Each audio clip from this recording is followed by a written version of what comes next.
Hey guys, it's John. You're on the JRB Tree Climbing channel. I get this question a lot. How would I handle repositioning in a tree after a rope climb? We're going to do this in one take. This is real. I just walked up to this tree. It's got a paracord preset in it that's been here for a few years. I climbed it a few weeks ago, but that doesn't matter. I'm not going to talk you through the parts you already know. I'm just going to explain what we'll be doing today.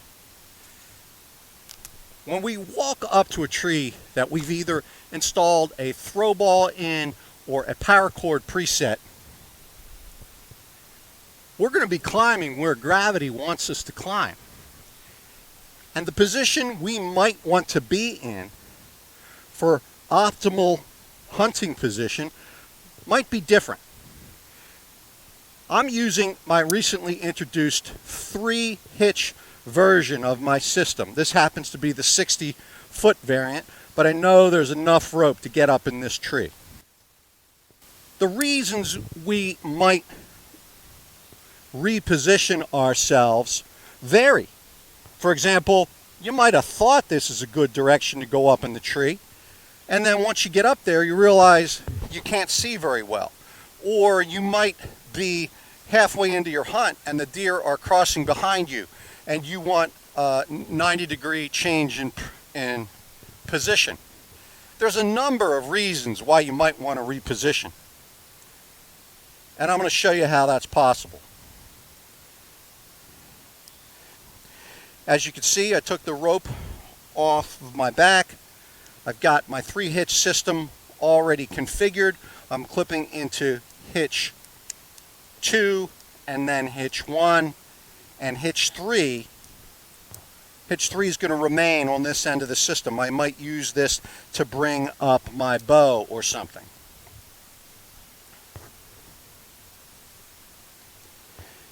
My videos all come with this chapter feature you can find in YouTube. So if you're watching this a second time and you want to get right to business and skim the chapters, you can find the chapter for the actual reposition. But folks tell me all the time that when they watch me climb, they learn something. And so I'm just gonna let it roll, and maybe you'll pick something up you haven't seen before. Grab your garter hitch foot loop, put it on. Now I'm climbing DSRT because it's my preferred method. You might be climbing SRT. The repositioning component of this video is the same.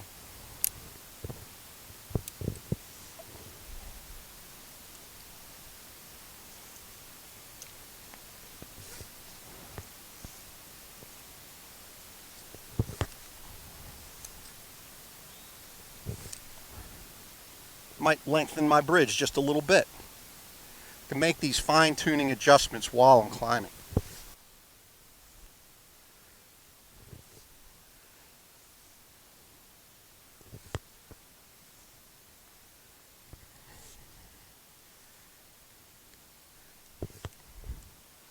Now, I intentionally don't want to climb too high for 2 reasons. Number one, it affects your ability to get a good shot angle on a deer, and also just for purposes of lighting in this video.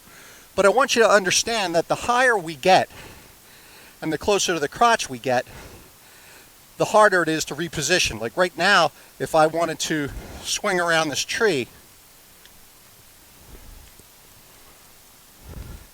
I can do so with no assistance. As I get closer to the crotch, I might need to use the multifunction device.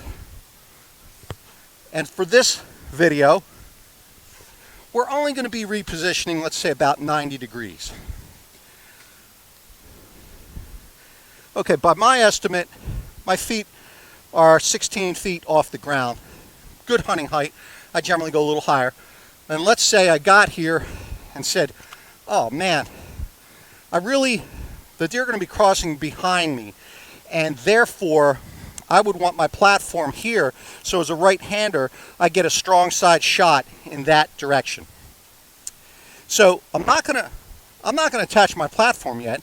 I'll do that after I'm happy with my position. But this is the 3-hitch system, remember? The 3-hitch system has got an unused friction hitch on the other end. And so let's grab that end of the system. It's always good to be a little higher than a little lower. So if you think this is where you want your feet, well, go up another step. Can always come down. Going up is more difficult. Now, the anchor that you would use on the tree, well, that's personal preference, right? You know I like the Maverick hitch, and so that's what I'll be tying.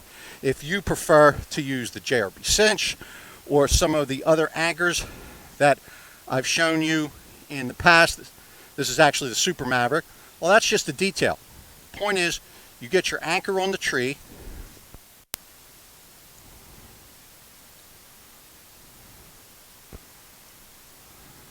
and you position it where you want to be. So again, I'm going to be moving about 90 degrees.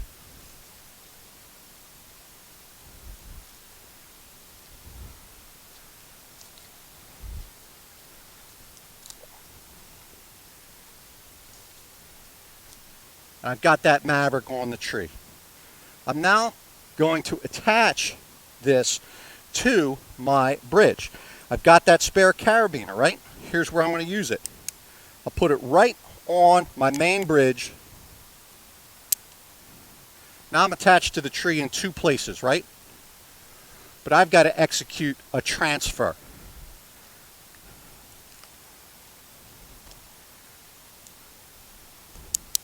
I'm going to remove my garter hitch from the doubled line, and I'm going to put it on the single line. And now I'm going to simply get as close to the tree as we can. Break these hitches and transfer over. One hand. Okay, let's get you guys in a slightly different angle. Okay, so I haven't moved the muscle, but you have about 90 degrees. I'm still attached to the doubled rope, but I've loaded, right? We always want to load a new anchor before removing the old one. I've got my full body weight on the new anchor. I trust it. I'm now going to remove my main bridge from the doubled rope. And I'm going to make sure I'm comfortable here, because I could always tweak my position a little bit. I like this spot. I've got that shot that I wanted to my strong side. Now I'm going to put on my platform. And I might need to drop down just a little bit to do so.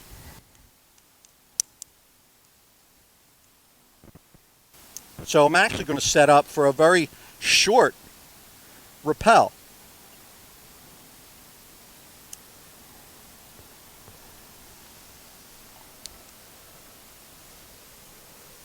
There's always some guesswork here with setting a platform, but you basically estimate your body height in terms of where you like it on your body and seek that point to attach your platform.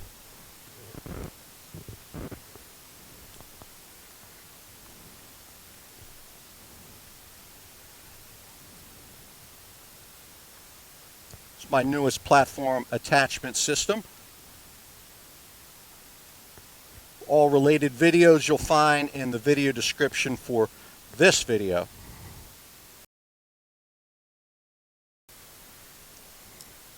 Now I've reattached my garter. Now sure, I'm strong enough to just climb up on that platform, but the point is I'm always in a mode where I'm trusting my ropes and not what I've attached to the tree. So instead, I'm just going to execute a very brief climb, always managing my slack to an absolute minimum. Okay, I'm in position now. I'm good to go. I would bring up my climbing rope off the ground. I could drape it on my platform. There's a million ways to store your rope. But I generally leave it in place on that crotch. However, in the event of an emergency rappel scenario, so let's say that all of a sudden, I'm having a heart attack, or I cut myself really badly and I just need to get to the ground as quickly as possible. I'm not going to actually execute it because I've never needed to, but let's see what would happen. If I started to rappel on this rope, I'd go right to the ground. But this end of the rope, in order to feed me with rope, Well, I would wind up retrieving my system in the process. So be aware of that detail. If you had to get down in an emergency, you would lose your preset. You'd have to reinstall it. And, pretty low risk probability, but if this friction hitch had any trouble getting through the tree crotch, well, that's never happened to me, but if it did, well, that's not a big deal. It would just tend itself. It would just tend itself up there in the tree crotch, provided that you have enough rope to do so. And so here is just a detail, but I had 60 feet of rope. This crotch is approximately 30 feet, but I consumed a little bit from my anchor. And so in that scenario that I'm pulling this down, I technically could get in a situation where I can't, if the friction hitch got caught in the crotch, where I wouldn't get down. But it is another reason why I always err on the side of more rope. However much rope I might need in a season, I prefer that I'm carrying 10 feet more. So these days I'm carrying 80 feet, sometimes 60. I used to carry 100. I never needed that. I just want you to be aware of these details. Think about the geometry of an emergency rappel and how that would look. So if you're going to reposition 90 degrees, this is the way to go. Think of the other end of your rope as a tether. And if you're going to reposition, 180, well, I'm not saying it's not possible, but you might want to consider using your multi-function device. I may make this a little bit, edit this for time in terms of the retrieval, but I'm just going to hop back on the other system. Okay, so that's, it's a fairly technical move. It's technically a transfer onto the other end of your system. And so I actually don't use it a lot. I enjoy the challenge of creating shot opportunities based on what the tree gives me.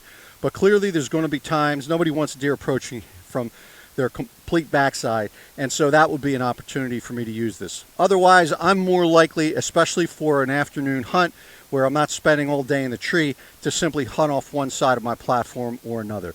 But there you go. That is a repositioning in a 3-hitch system, and of course it works the same DSRT or SRT. Thanks.